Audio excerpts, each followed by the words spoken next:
1233 on 95.3 WBEV, powered by Daily Dodge. This is Community Comment. I'm your host, Kevin Haugen.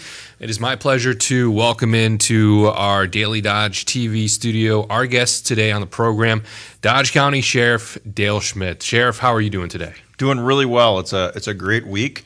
Before we get going on stuff, I'd just like to point out that yesterday I bought my lovely bride of 13 years yesterday, Cassandra, roses. Yes, they were very nice roses. Piggly Wiggly had this nice little bouquet of roses. They're mini roses, but there were 13 of them. Some of them were buds on there. I'm sorry, 12. I didn't quite get to 13, but one shy. Bought some lovely roses for my wife. So I thought at the top of the hour before we get going here, happy anniversary to my wife yesterday. That's fantastic. Yes. My wife and my anniversary is just a few days away on the 23rd. So Piggly Wiggly's got a great selection of flowers. I go there all the time to get roses or flowers for my wife. So not to spoil it, but my plan is at some point in the next couple of days to get there and get some flowers. And don't tell anybody, they're reasonable. Yes. So yes. Very good. Well, happy anniversary to the sheriff and his wife. And if you have a question for Dodge County Sheriff Dale Schmidt during our program this afternoon, feel free to call in at 885-4446, or you can text 887-9595, and we'll get to those questions during community comment this afternoon. But Sheriff, before we get into a lot of topics, I want to spend the top of our program here speaking a little bit about the RNC, which more or less just your capacity there. You were there Monday for the day one, had an opportunity to check out the area and see firsthand the security and everything down there. You're back again tomorrow in more of a capacity with the sheriff's agency. I believe it's the Badger Sheriff's Association, and the president of that group. But just sort of speak a little bit about your role and what you'll be doing there at the RNC tomorrow. Yeah, I got a couple phone calls from some representatives of the National Sheriff's Association, which I'm a member of and don't hold any position there. But as the president of Wisconsin, the Badger State Sheriff's Association, they asked me to go to the RNC and help explain to the delegates that are there some of the priorities of sheriffs. I had a really good opportunity to speak to a number of individuals in the media, including from your own TMJ4. Yep. Had an opportunity to share some of the concerns that we as sheriffs have. The biggest issue is the border security, the individuals coming across that border. It's amazing how if you come across the border on the south side, you really don't need to have any kind of a passport or anything. You just come across. But coming back from Canada, you got to have a passport. It really is frustrating. You've got individuals coming across, criminals that are coming across that are not being held accountable. And I think most of the country is finally starting to recognize we got a problem there. But the bigger issue here that really impacts us here in Wisconsin and in Dodge County is the amount of fentanyl that is coming across that border, and the amount of overdose deaths. I saw last night one of the speakers lost a loved one to fentanyl overdose, and I think that's the bigger topic that people really aren't focusing on and need to be. Yeah, we got a lot of criminals coming across. We've got cartel members living right here in Dodge County. We arrested some in Juneau here recently. But fentanyl is killing our residents, our families, our loved ones. And so those are the biggest topics we're talking about down there, and have the opportunity as the president to be down there and speaking to the delegates, speaking to some of the national media folks, so I have the opportunity, the privilege to be able to do that. And you mentioned, I think, a very interesting point with having an event like this here in Milwaukee, just not too long of a drive from where we sit here in Beaver Dam, is having really a lot of powerful political figures in the state of Wisconsin coming here and giving local law enforcement an opportunity to meet and discuss and share concerns and have these dialogues with these people and be able to express some of the issues that you guys are facing and be able to pass that message along, and an opportunity that really is difficult any other time of the year just because of how busy they are and how difficult it is to schedule meetings with these delegates. So having that opportunity right here in our own backyard, I'm sure, is great for not just our area law enforcement, but all across the state of Wisconsin as well. Yeah, it's a really unique opportunity. Yeah. Not only do I get to meet with individuals from the local legislature, I saw, or even federal legislature, I saw Ron Johnson walking around down there, and Vivek was there. I got to meet him and thank him for his support of law enforcement. But representing national sheriffs, we all have a lot of the similar issues across the country. On Monday morning, I was able to meet with delegates from the North Dakota area. Tomorrow morning, I'm going to be meeting with delegates from Nebraska and explaining to them, and part of those delegates include legislators, explaining to them what these issues are that we are concerned with from a national and state level, in hopes that they have a better understanding when they're voting, when they're on the floor of their legislatures or the federal government, and that's very important. And I reiterated to them that, hey, if you have a topic that comes up that relates to law enforcement, that relates to the work that we do in protecting our citizens, please don't forget to call the chiefs and the sheriffs and say, hey, what do you think about this? Because you might not necessarily have that perspective without calling us, and it was received very, very well. A lot of excellent contacts. I'll also tell you that walking into Pfizer Forum and seeing the lights, the red, white, and blue everywhere. Pfizer Forum is a neat venue in and of itself, but they've really got it set up nice. And the band, I hear, is from Tennessee. Incredible. Politics aside, you walk into that building and look at it, and wow, this is patriotism right here. This was really, really cool to be part of right here in our backyard. Doesn't matter the political party you're from, just being in an environment like that, celebrating our country is pretty cool. Again, we're chatting with Dodge County Sheriff Dale Schmidt here on Community Comment. The phone number 885-4446 to get on Community Comment today. But want to pivot here and talk about special recognition within the Dodge County Sheriff's Office. If anyone follows the Dodge County Sheriff's Office on Facebook or has the app downloaded on their phone, I'm sure they saw the notification or the social media posting that came out this morning, recognizing a very special member of the Sheriff's Office who's been there a very, very, very long time. Yeah, Steve Allerman has been a member of the Sheriff's Office for 50 years. And I told a story this morning as we were recognizing him that he was the first person I met when I walked in for my interview. He was one of the 3 people that interviewed me, and it's pretty incredible that we've come from he interviewed me to now he's working for me as court security, and just a fantastic man with give you the heart the shirt off his back, and just super nice guy, very intelligent. He tells me that I speak more eloquently than him, and I said, well, we both are pretty straight to the point type of guys. He's no, you're way better than I am. I said, well, we'll agree to disagree. But that man has been serving our country as well as our county. He is a Marine, because you're never a former Marine. Marines will tell you that, and he's very proud of that. He really doesn't celebrate his birthday. He celebrates the birthday of the Marines, of the Marine Corps, and we're very proud of him. Walked in this morning. He had no idea what was coming. He just showed up to work, and I walked in, started talking to him. More people start showing up, and he's looking around. What's going on here? And eventually more and more showed up, and then a cake showed up, and he figured it out. And you don't often see a Marine tear up. But it was, he said he doesn't like surprises, but he was very appreciative this morning of that recognition of 50 years of service. He was able to have his wife, his daughter there with us, and a very, very neat moment for us to honor a fantastic individual who's been a part of our family for a very long time. Yeah, you mentioned Steve's time in the Marines, and also looking at the post that was made sort of honoring his career at the Sheriff's Office, his 50 years there. He has filled many roles, worn many hats with the Sheriff's Office, and I mean, I don't think there's an avenue in the agency that he hasn't had some part in or played some role in over the last 50 years. Yeah, he's was a sergeant most of his career, patrol sergeant, but he had a lot of other roles, and I was honored to be able to serve under him, with him, and now supervise him, and it's just always a pleasure to see him. I may not tell him that to his face. We always give him some jabs, because we know when he's coming and when he's got something he's got to talk about. But he always has good points, and he likes to go to the source to figure out what is factual, so that he can relay it to the troops. One of his favorite sayings is "Keep your troops informed." He usually doesn't say it like that.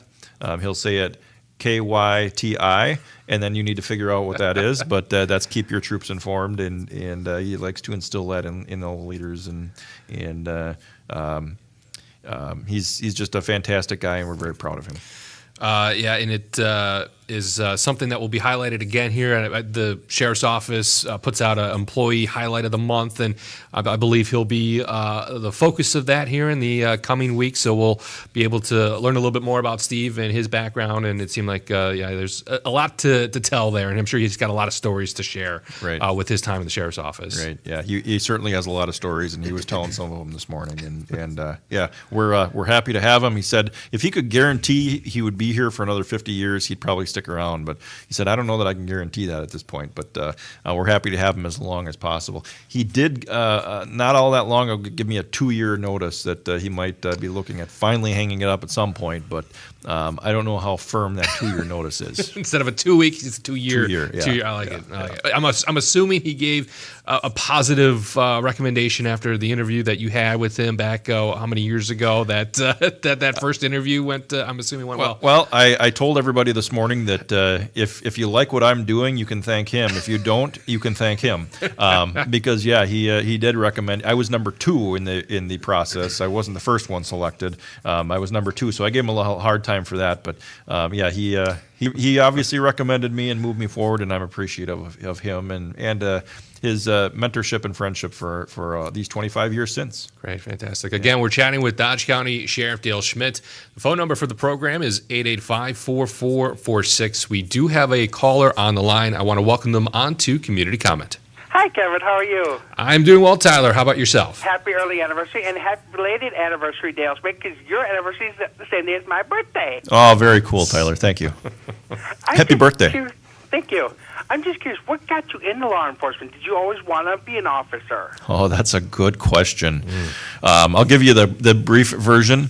The brief version is I was working at Kohl's up in Fond du Lac one day, and I was a stalker. And loss prevention, the loss prevention manager, Christy, calls me up, and she says, "Hey, I need you to meet me at the back door." Okay, I had no idea what she wanted, and I met her back out there. She comes running. She says, "That guy right there, he's wearing our shoes. Get him!" I'm like, okay. So I took off out the back door, not really knowing what I was doing. Chased him down in the back. They had semis parked out behind the old JCPenney up there. We ran around a couple times before I finally caught him, and he says, "Are you a track star or something?" And I was like, "No." And he asked for a cigarette. I said, "That's why I caught you, because you're a cigarette smoker." We took him back, and that kind of hooked me. And then I wanted to get into to loss prevention a little bit, and learned about it. So I worked at Sears for loss prevention for a while, and interacted with law enforcement quite a bit, and that's what hooked me.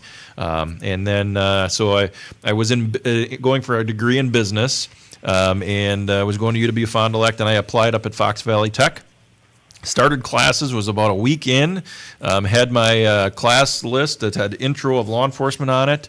Went home one day, was eating supper with mom and dad, got up, went to my room, and came back, and mom was holding the sheet in her hand. She said, "What is this?"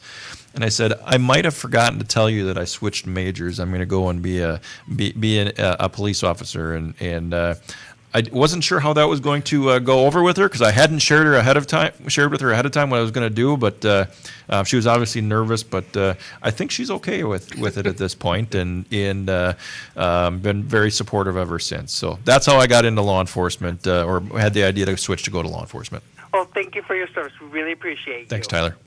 Yep. All right. Thank you, Tyler, for the phone call. Again, that number is 885-4446. You can text 887-9595. And it's crazy to think all these years later that one decision kind of changed the trajectory of your life, your career, and it's where you're sitting here now. Whether you appreciate that or not, but this is where your career has gone. The one command, get them. And here I am, sheriff, many years later.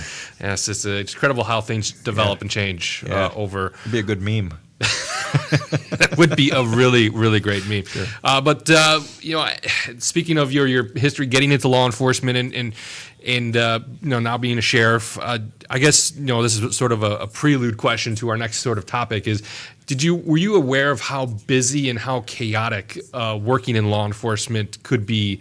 All those years ago when you made that decision to change your career major, did you ever know how busy or how crazy that career is? Well, I knew that in certain areas it can be crazy, and taking a look at bigger cities and things like that. And I never really recognized how law enforcement would develop through these 25 years of my career.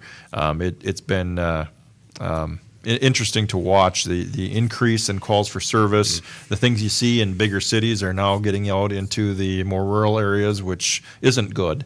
And the things that we have to do to try and keep a lid on that and try and push it back and keep people safe. And so I guess I was always, I never wanted to work in a big city because I never wanted to get involved with the volume and the seriousness of crimes that are there. But unfortunately, it's starting to spread out of the big cities. Yeah, and that sort of leads us into our next topic. And Sheriff, for us being as a reporter in news and just having a small role in what happens here in the county and reporting that to the public, I don't think I've ever seen a stretch over the last month and a half, 2 months that I've seen here in Dodge County with just the amount of stuff that's happening. We won't go into specifics of everything that's gone on because we will be here far too long if we ended up doing that. But just Sheriff, share with us just some of the things that your agency has had to deal with over that stretch. Yeah, it has been the busiest we have ever had it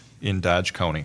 I've never seen anything like this, and the major incident after major incident, starting really it's the last couple of months, but really started quite a while ago. Several months ago, December, even before that, we started looking at 4 deaths in prisons, and we had our press conference on the 4 prison deaths, the arrests of the prison officials, including the warden, which certainly was.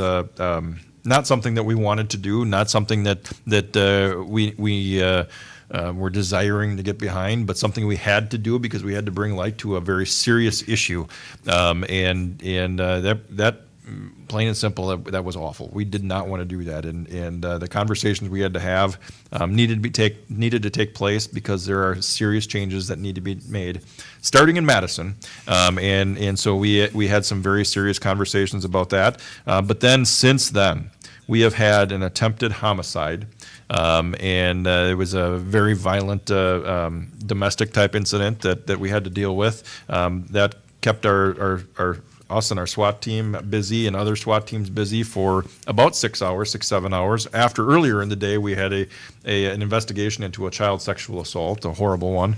During the same time, we had a mental health case with an individual who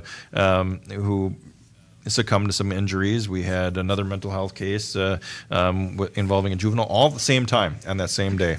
A week later, we started working on this missing person case that turned into a death investigation, and fortunately, we still can't share a lot of details on that, but that has taken a ton of time between that case and the prison cases. My detective bureau has been dedicated mostly to those 2 cases for the last 6 months, and it has been amazing the work that they have done in very horrible situations. Fatal crashes. This year, we have had 8 fatal crashes that account for 13 fatalities. That means that one of them was a quadruple fatal, and the other one we just learned now is a triple fatal. In 2 crashes, we had 7 people who died. And one of those, the quadruple fatal, one of the deputies that showed up, it was the first time that she had a fatal crash. Horrible to have to deal with. We've had other serious crashes. We've had motorcycle crashes. We've had a number of very serious, maybe not fatal, but serious crashes at a number of locations, which we'll talk about in a little while. We've had pursuits. We've had 17 pursuits this year, and it's only July. That is a lot of pursuits, and a lot of them are very serious incidents. We've had other pursuits that have come through the county. Fond du Lac's had a couple come through the county that we've assisted with as well. We had a domestic abuse type standoff up in the village of Elmira that happened just a couple of weeks ago. And then on top of that, we've had road closed problems all over the place that our staff are expected to be at and enforce, and people are disregarding the road closed signs, which you can't. It's like violating a stop sign. You can't drive around those. And then fireworks complaints. Yesterday I looked it up. We have 82 fireworks complaints in the county since July 1st. Only 10 in June, but July, 82 of them. And like we talked about last month, some people say, well, it's a fireworks complaint. Why are you investigating it? it's important to somebody. They made a complaint. We are expected to follow up on those. And so those are just a few of the things. I mean, there's a lot of other things, domestics and thefts and other things that we handle on a daily basis. But it has just been nonstop. It really does feel like we are in a big city with all of the things that we're dealing with. In addition to, we still got drug incidents that are going on that we're working on, but our staff have been busy. Our staff are tired. They've worked a lot of long hours, especially during that week when we were looking for the missing person. That was our staff were ordered in on days off. Everybody, it was all hands on deck, and thankful we had other agencies that could come and assist us with some of that. But our staff are tired. They're exhausted because they've been working a lot trying to keep up on these. But they've done a fantastic job. We haven't. The ball has not been dropped on these cases. They have done what they needed to do, and even though they're tired, they keep working. And we had detectives interviewing an individual. They had a 33-hour day before they were done after doing a 8 or 9 hour interview, and just imagine trying to stay mentally sharp in an interview after that being up that long. It's been tough for them, and I am so proud of the work that they have done. I'm so thankful we've been able to build such a great team to handle things like this. Yeah. How do you, as the leader of this organization, how important it is for you to build that culture and maintain a high morale for that when stretches like this happen? I know that you mentioned that it's you've never seen anything like this ever happen in your tenure as sheriff, but still, there are points throughout the year and in previous years that come up where times are busier than others. There are cases that come up that are difficult to deal with. How important it is, and what do you do as a sheriff to keep morale up and keep your deputies and your officers keep going and keep moving forward and keep working on these cases? Well, thankfully, over the last 10 years, we've been able to build a culture around us. We've been able to put the right people in the right spots. Yeah. We've done a lot of really good training and really instilled good leadership principles in all of our leadership staff. That was important.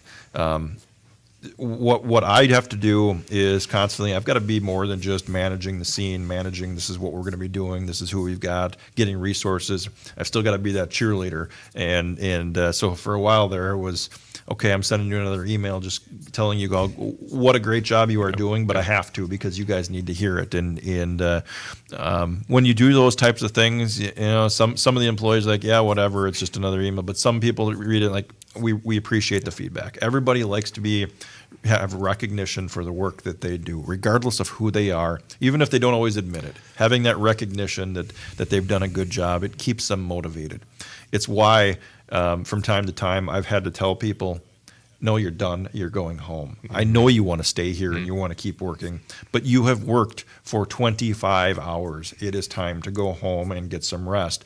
I've got some of my admin team where I said, you're done. You're taking your team. You're going home. And they said, we want to stay. And I no, you're done. You have to. And I've got to make some of those tough calls. I don't always like it, but right. I need somebody that after the next operational period to come back fresh and come back to work. So those are all things that I have to be doing. At the same time, I got to be looking out for the liability of our staff. We had a search warrant that we needed to do that at the end of the day, everybody's been working for 15, 16 hours. And we've got some that are working 17, 18, 19 hours. And I had to tell them, you're not on the entry team. You're not going into that house. We'll allow you to continue working because we need you here. But you're going to hold back. You're going to let people who have been here less time or a shorter amount of time take care of the actual entry because we want people sharp when they're doing those types of high-risk entries. Still wasn't ideal, but those are the kinds of decisions that I got to be making because if I've got somebody who's working for 21, 22 hours, they go in and we have use of force, Sheriff, how do you allow that to happen? Yeah. So those are the types of things that I have to manage on a daily basis that the public probably doesn't really think about. But it's important for me to do that to take care of our staff, one, for their own mental well-being, their own health, but two, also for the integrity of the case and the liability of them in the county. So it's difficult, but we've managed. I've got a great team supporting me to make sure we make good decisions. One last question before we take our break here on Community community comment this afternoon, and people have asked this of me, and I don't have an answer for them, and maybe you don't either. Is there anything you can attribute to this rise in activity that we've seen the last 2 months? Is there anything that you can pinpoint to, or is it just random, fluke, or that's really what we can summarize this last 2 months as? I'm going to say that the stars aligned in a not great. We had a not good moon this month, 2 months, and I think that's some of it is random. Sometimes you just get things that happen, one thing after another, and we can't control it. I think some of the other things that happen, the traffic related incidents, I think we're starting to we over the last several years we've done a nice campaign of, this is what we need to do to get people to slow down. We've been visible. I think people are forgetting, and we need to start doing some more reminding on the importance of not driving while distracted, and making sure you're taking accountability for your actions on the road. If we didn't have all these traffic fatalities, it wouldn't have been nearly as bad, or the traffic crashes nearly as bad as having to deal with that on top of the other things. So some of those are self-induced by some of the people making poor decisions in the public. Again, we're chatting with Dodge County Sheriff Dale Schmidt. The number to get into the program is 885-4446, or you can text 887-9595. We'll talk more about traffic and traffic safety after this quick break. More community comment is coming up next.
Minute and a half after 1 o'clock at 95.3 WBEV, powered by Daily Dodge. We return to the Daily Dodge studio for part 2 of Community Comment.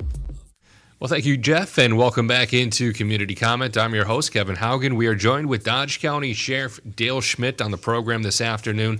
Once again, the numbers to get on Community Comment today are 885-4446, or you can text questions into or send questions into our text line at 887-9595, and we'll get to those during here our second segment of Community Comment this afternoon. And Sheriff, right before the break, we spent a good amount of time recapping the insane last 2 months that your agency has dealt with, and briefly over the break, and it's something I just want to highlight and note quickly before we get into our next topic about traffic safety and reminding people what to do and how to be safe on the roadways is your deputies and the members of your agency, when they are dealing with these calls and they're going out and handling a lot of criminal investigations and people are getting arrested and charges are being filed, there is an ongoing process that starts immediately once cuffs go on an individual, that they get taken to jail. You know, the complaints have to be written up, filed with the DA's office. There's court summons, there's arraignments, prelims, potentially jury trials that the deputies need to be prepared for and get ready for. And that is a lot of time that takes from that deputy that they have to prepare for and get ready to stand up and testify to. And it's just an insane amount of time and effort that a deputy, like if they are at a call, once that ends, that's not necessarily it for that deputy. Right. There's a lot of time preparing their report. Just the preparation of the report sometimes is very lengthy, especially if it's something complex, where you're going back and you're reviewing your squad camera or your body cam video to make sure that we've got everything. So we got to put together the report, and some of these bigger cases, the length of the reports between all the different deputies is huge. And then, you're right. Then after that's all done, you can take a little bit of a breath, and until a week or so later, you got a preliminary hearing where you have to provide probable cause to the courts if you need to do that. But then when you're getting ready for a jury trial, there's a lot of more prep time that goes into it. You have to go back and refresh your memory with your report. You need to go back and watch all of your videos to make sure that you remember everything that happened during that incident, because it could be 2, 3, 4 years down the road, so you got to go back and refresh all of that. Then there's prep time with the district attorney's office, and then there's actually trial time, which can be a week or two, and so a lot goes into it after an incident. It isn't just you throw cuffs on somebody and then you're done. Now you're tied up. Most of the times you arrest somebody on any kind of a felony case. As soon as that arrest is done, you are done and off the road for the rest of your shift, because you need to get everything put together in the reports, and sometimes that can't happen. Sometimes it has to wait a little bit longer, but that's typically what happens is you get that felony arrest, and if it's of any kind of significance at all, you got to get the report done. You're going to be tied up doing reports for a while. Yeah, one thing that had contributed to really how busy and crazy the last 2 months have gone for the sheriff's office has been traffic accidents, traffic fatalities. As you mentioned, I believe it was 13 fatalities so far, and we're only in July. Correct. Here in 2024, a total of 7 in combined 2 crashes. Traffic safety, traffic awareness has been something that Sheriff has been a really important sticking point for you as Sheriff here in Dodge County. You've held a lot of training, I'm sure, opportunities for not only your officers but the public. There's been signs put up around the community as well. What's the message that we want to remind the motoring public about, just about staying safe on the road and preventing these accidents from happening? Well, our county has a bunch of arteries that run through it. And when I say arteries, highways. We have Interstate 41. We've got a small stretch of it, but it comes through the county. We have US 151 going from Madison to Fond du Lac. Highway 33 is a major thoroughfare coming through. Highway 60 is a major thoroughfare. Highway 26, those are major highways that come through and are busy highways. So because of that, we need to be more vigilant in our areas. A lot of counties don't have the size that we have, 900 square miles, and the amount of highways that we have. And we need people to be more vigilant on our highways, especially in those busier areas. And so we want to remind the public, and we really want to focus on this, is we want to remind the public, first of all, is we need to get those speeds down. My staff have been out there doing just a fantastic job of being visible and making traffic stops and making sure that you see us out there. And we need people to remember that the faster you go, the more significant a crash is going to be. When your speed doubles, the violence of that potential crash does not double; it quadruples. And your stopping distance takes so much longer. 5-10 miles an hour faster increases the stopping distance for your vehicle exponentially. And we need people to recognize that. If you slow down 5 to 10 miles an hour slower than what you had been doing before, if you're doing 55 rather than speeding and going 64, people think 9 is fine. Well, that 9 miles an hour makes a huge difference if you get involved in a crash. That could be the difference between you making impact with somebody or a narrow miss if somebody pulls out in front of you. We need people to pay attention. That's the other thing. So many of these crashes that we're having are driver error. Just about every fatal crash we've got are driver error in one way, shape, or form. It's inattentive driving, people falling asleep, people not stopping at stop signs, just completely blowing through stop signs because they're not paying attention. It's just drivers not paying attention. And people call in and say these passing lanes on Highway A are the problem. I'm telling you, they are not the problem. People passing on the right, yeah, they pass at their peril. It's legal to do so, but they are not why we're having these crashes at these intersections. The reason we're having the crashes at the intersections is because people are outright blowing the stop sign. They're not stopping or they're pulling out. Most of them are just outright not stopping. It is blatant just blowing the stop sign. That is the reason why we're having these issues. The traffic crash, the fatal crash we had at A&W, that one had nothing to do, again, with the passing lanes. Had nothing to do with anybody crossing over center line. Well, it did. He was making a left turn, made a left-hand turn in front of the semi. That's all it was. It had nothing to do with the passing lanes. So people just need to pay attention and do their basic defensive driving that most of us should have been taught in our basic driver education classes. Again, why it's very important for you to have a driver's license, go through driver education classes, and make sure you have that education before you drive without a license. And so just we need people to slow down and pay attention, put the phones down, watch what you're doing, and drive defensively. Don't drive like you're in NASCAR. All right? We're not trying, as much as people want to, we're not trying to beat everybody else there. We're trying to get there safely. Mm-hmm. Slow down, drive safely, help us out so that we don't have to investigate further fatal crashes. If we can make it the rest of the year without another fatal crash, I'd be extremely thankful. The number again for community comment today is 885-4446. Let's head to the phones and welcome our caller onto community comment. Hi, gentlemen. First of all, I'd like to thank you, Sheriff, for the hard work that you do and trying to keep us safe, and appreciate that. I have a question regarding the fentanyl and whether or not the dogs are able to use their olfactory senses in order to find it, or if that's dangerous for them. So that's a good question. Yes, our dogs are trained to detect opiate drugs. They're trained on opiates. They're trained on methamphetamine. Now, fentanyl specific, I'd have to get clarification from our canine handlers before I could speak positively. I believe they can detect fentanyl, but I'd have to get some confirmation. They can detect heroin, and they're trained on that. But fentanyl, I'd have to check and see if we're actually training specifically on that. As long as they're trained on it, they should be able to detect them. But they wouldn't be in contact with it. So typically they'll sniff the outside of a vehicle or maybe a container. We don't want them to get close to the fentanyl itself, right, because if that were to be introduced into that dog, then that dog would overdose. That's what I wondered, and because I thought, well, if a lot of our illegals are coming now through the regular border patrol, you would, hope that use of more dogs would be helpful. But another thing that was on the news was related to the states that have legalized marijuana, and that the industry has developed so much to where the growers are breeding so many different varieties of it that have different levels of their potency. And so I'm thinking that, one, for dogs finding it, first of all, too, I wonder if there's a variation in the different varieties and their ability to detect it, and whether or not we're running into situations with people bringing that over from the states that have legalized it. Well, I'm going to go back and touch on your first point about the dogs detecting coming across the borders.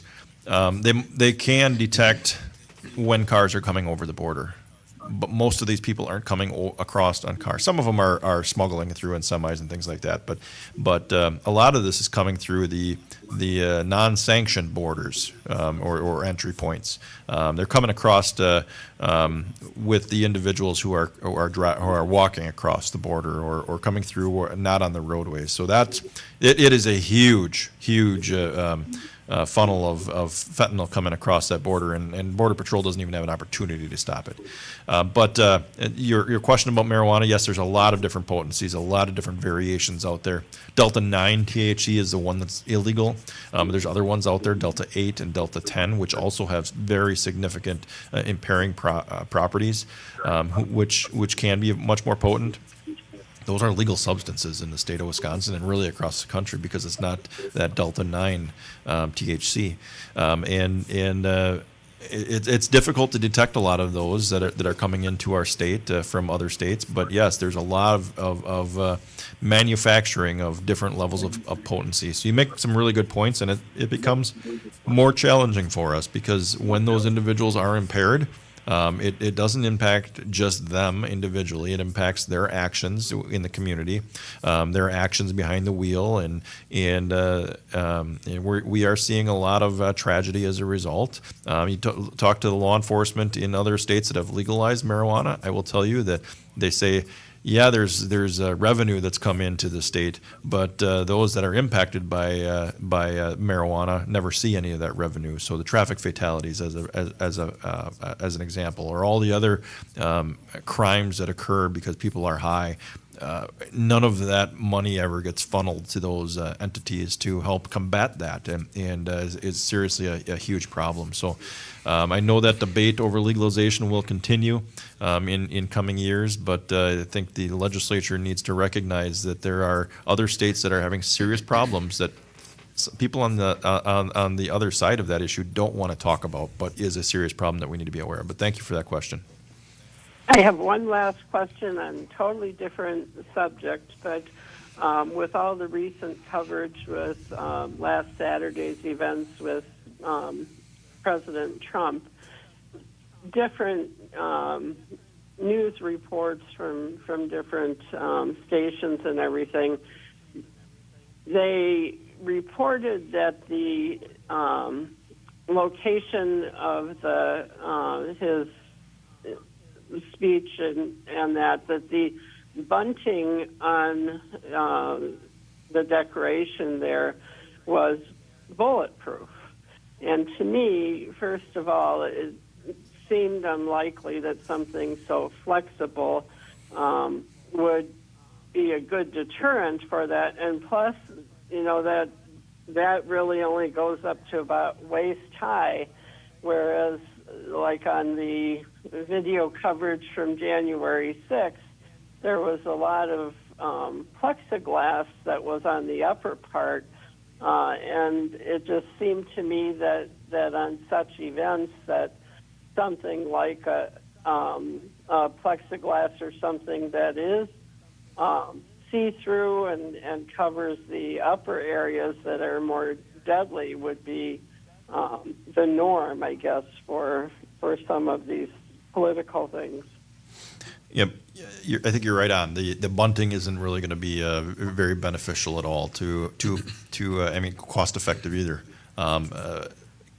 Kevlar or type material or bullet resistant material is extremely expensive, and to make that into a bunting, I don't think is really feasible.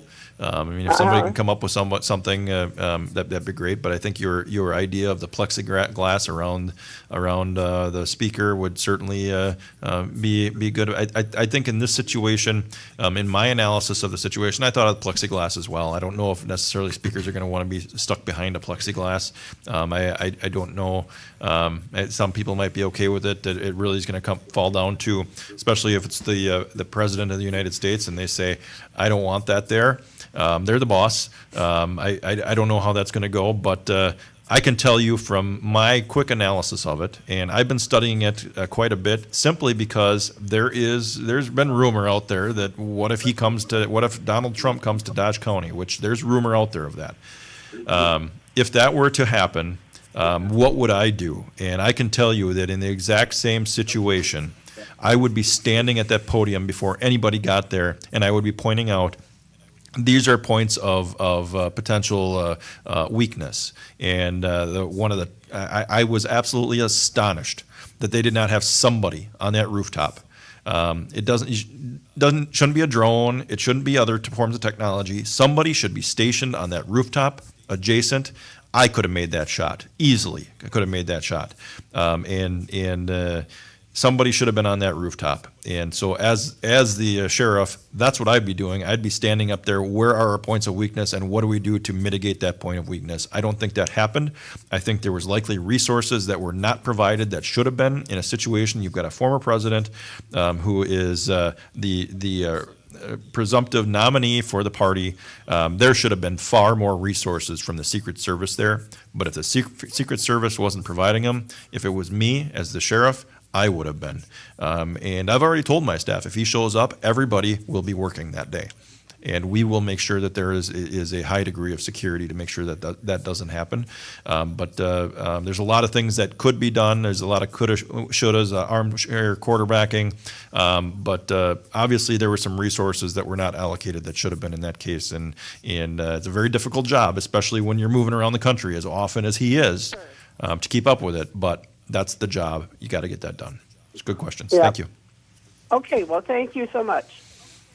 Thank you again for the phone call. The numbers, again, are 885-4446 or 887-9595 to get those texts into community comment today. And Sheriff, I just want to quickly go back to the topic we were discussing before we had our caller call in, and that was about traffic safety. And you really hit on a big one being distracted driving as a driver for a lot of the issues that we've been seeing with accidents and fatalities here in Dodge County.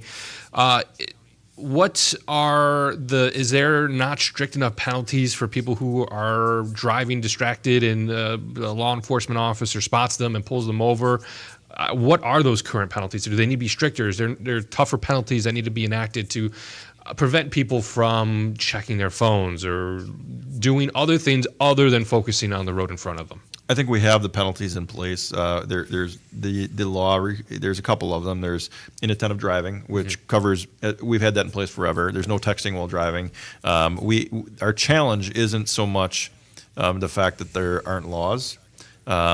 It's just that being able to enforce them in the quantity of people that are using their phones as you're driving down the road, and that is a bigger challenge. There's just so much of it going on, or somebody's just not paying attention and completely misses a stop sign. I mean, how do you legislate against some of those things? It really comes down to personal responsibility and making sure you take ownership. We do everything we can to make recommendations to the Traffic Highway Safety Committee, which Scott Smith is the head of, one of my captains. He leads that committee. And we've talked about a number of these intersections, and I'd love to take a moment to go through some of those intersections and some of the issues that we've seen there. We've had a lot of issues. I'll start with Highway 60 and Double T. We've had a couple serious fatal crashes there. One was the most recent quadruple fatal, and a few years ago we had a double fatal there. The state is looking at putting a roundabout in there now because of those crashes, and it sounds like it's in development and is likely going to happen. I think that's a positive thing, and there's other options that can be explored, but I think that's a positive thing. Roundabouts keep traffic flowing, and while some people don't like them, it will eliminate that T-bone type of intersection where those serious crashes happen. But then we move on to an intersection like Highway G and Highway S. You got a lot of suggestions there. Slow down traffic, put in four-way stop signs, and there's a lot of reasons why they don't do some of those things.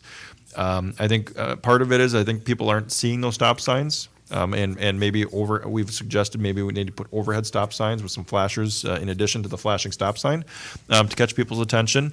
Some other things that have been discussed there have been a four-way stop, but if you don't have the same amount of traffic in both directions, four-way stops are more problematic than when you actually put them in place. So there isn't a whole lot of support of doing that.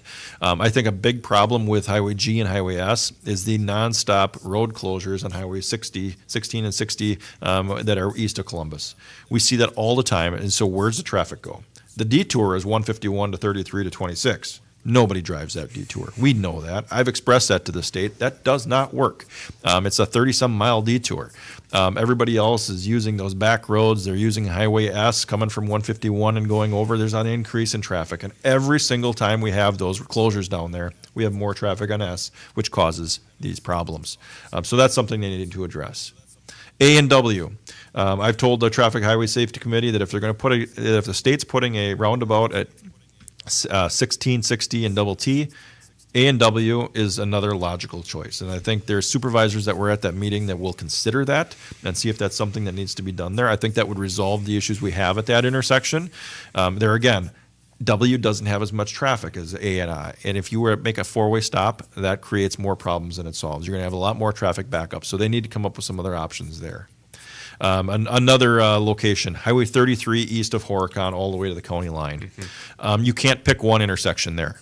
You can't pick one straightaway there. You have people crossing over the center line. You have people you've got Highway TW, you've got Highway 67, you've got V, you've got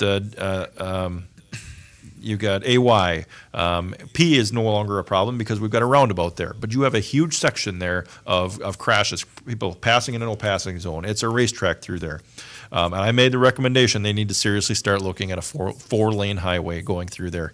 And anything less than that we're just going to have problems at the next intersection. And they need to start studying it. Is that going to be overnight? No. Is that the next 5 years? Probably not. But they need to start studying what do they need to do to resolve those issues. The triple fatal that we had there just a couple weeks ago was somebody crossing over the center line. If it's a four-lane highway, that doesn't happen.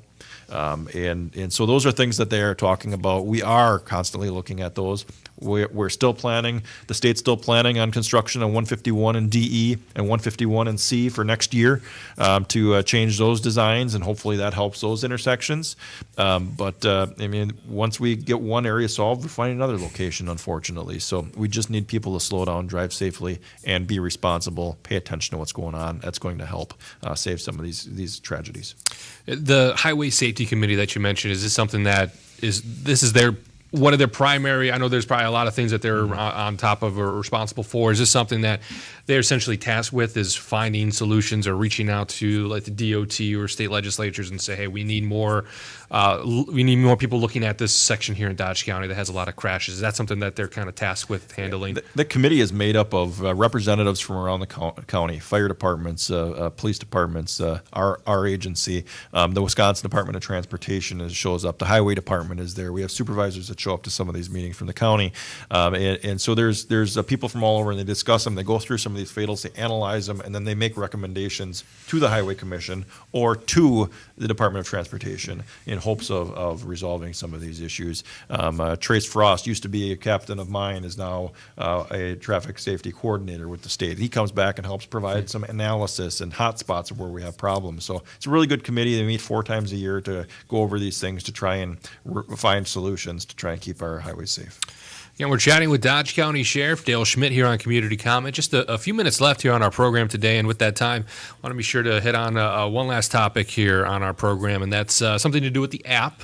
I know that there's been questions about mugshots and pictures of people arrested with OWIs, and there's been updates there with additional mugshots being added, but just let our listeners know, or our viewers know what those changes are. Yeah, well, it really hasn't changed, but we've been trying to get it firmed up with the company that manages is the app, and the Vine Link system with the state, which is where we pull a lot of the information from. You can always get the inmate information from Vine Link for those people in custody anywhere in the state if it's available by that agency. But ours, if you go to our sheriff's office app and you simply click on arrest on the left-hand side, and then it pulls up an inmate list.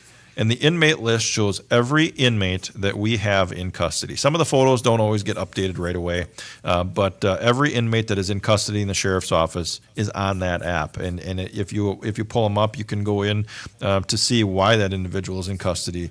We have a couple of these are holds for probation and parole. Another one I'm pulling up here, bail jumping, felony bail jumping, operating motor vehicle while revoked. So you can see what they're actually being charged with. We want to make that information available to the public so that individuals know who's being arrested in the community and that they're being held accountable. And before we get done, if I have one more quick thing to we do have a caller, but go ahead, because we might go into OT here. All right. Real quick, I want to push this out. Something not law enforcement related, but we always talk about this time of year because Christmas in July. Oh, yeah. Got to bring up Rotary Lights. Swan Park Rotary Lights. I'm in full swing with everything else I'm doing. I'm in full swing of getting that all organized as well. And if you're interested in being a sponsor this year, we need your sponsorships here before September. We'll talk about it again in the near future, but September 1st is really our deadline. Don't tell my wife, we might extend that a little bit. We usually do every year, but September 1st is our deadline. If you go to bdrotary.org, you can sponsor a tree for your business, or you can sponsor an angel for a loved one who maybe you want to remember, a soldier for somebody who maybe has served our country for a long time. Lots of opportunities, and we're still working on raising funds for that spring house to renovate it. So I wanted to get that in, bdrotary.org, right online. If you didn't get something in the mail, a lot of our former sponsors have. bdrotary.org is a great place to go and get that information. Or stop down by my wife. She's down on South Spring Street, 324 South Spring, Modern Woodman. She'll help you out. She'll help you fill out the form and everything. You just got to write the check. So she does a great job of helping me keep that organized. All great information. And let's quickly head to the phones and welcome our caller onto Community Comment. Yes, I have a question for the sheriff, and I think he's going to be glad it's at the end of the show because I don't think he's going to have an answer for it. But I'm going to put it out to him anyways. In regards to, people and their driving habits and all these accidents and stuff. So I've been thinking, why do responsible, rational people, when they get behind or on a motorized vehicle, turn into irrational, irresponsible drivers and make bad decisions? I can't figure it out. I mean, not everybody, but, we get behind the wheel or we get on a motorcycle or whatever, and it's like we just do not think in regards to safety and such. Well, that's a great question. You're right. I really don't have an answer, so that was a great end of the show. Kidding, of course. You're right. People change when they get behind the wheel of a vehicle. People get upset because somebody made them angry, and then they do something dumb. They get in the car and they don't think about driving, and they think about the rest of their life. They don't think about what's on the road in front of them. They think about what's on the cell phone or the next text message they're expecting to get. They don't think about what's going on, and I think that it takes a tragedy for some people to realize that there are other things going on they need to pay attention to, and driving is a huge responsibility. And that's what we're doing here today. We're trying to get everybody to remember what a huge responsibility that is. And what you just told me might be the response or help me provide a response the next time I stop somebody and they say, "Don't you have something better to do?" No, I don't have something better to do. My job is to remind you to be a safe driver so that you don't end up being the next obituary because you made a difficult decision that wasn't wise. So that's a really good question, and we're all human and we make mistakes, but hopefully with some reminders it'll help us all to drive more safely. Yep, so I appreciate your comments on your show. I enjoy listening to your show a lot. Thank you. I appreciate that. Well, thank you for the phone call, and we want to thank our guest here on Community Comment, Dodge County Sheriff Dale Schmidt. Thank you again so much for coming in and chatting with us this afternoon. My pleasure. And that will do it for today's Community Comment.